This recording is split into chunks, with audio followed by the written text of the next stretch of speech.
AMD released the pricing of the Zen 4 CPUs, so let's take a look at them. Right now the budget option is a Ryzen 5 is the 7600X, which you can get for €300. Now just because it costs €300 doesn't mean you can just get Zen 4 for €300. Bear in mind you have to pay for a new motherboard as well as DDR5 RAM. So you end up spending like €600 just to get budget DDR4, not DDR4, Zen 4. The 7600X has a boost clock speed of 5.3 GHz over the 4.6 GHz of the 5600X, which is a pretty big difference. So we are hitting the 5 GHz area, which means you will require better cooling because more voltage. Also, the 7600X has a way higher TDP over 5600X, like there's nearly a 2 times difference.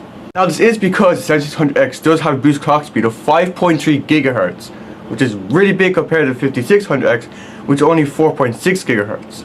And then there's the 7700X, which goes for €400. It has a TDP of 105 watts, which is the same as the 7600X.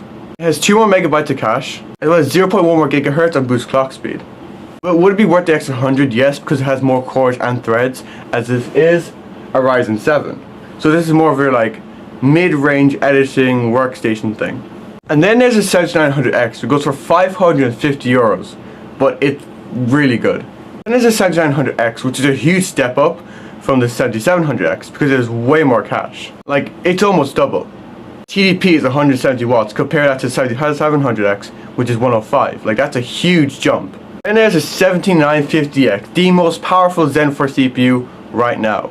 And it goes for €700, which is a lot, taking in mind you have to get a motherboard as well as DDR5 RAM, meaning you can see a PC build with this CPU for around the €2,000 range, which is a lot.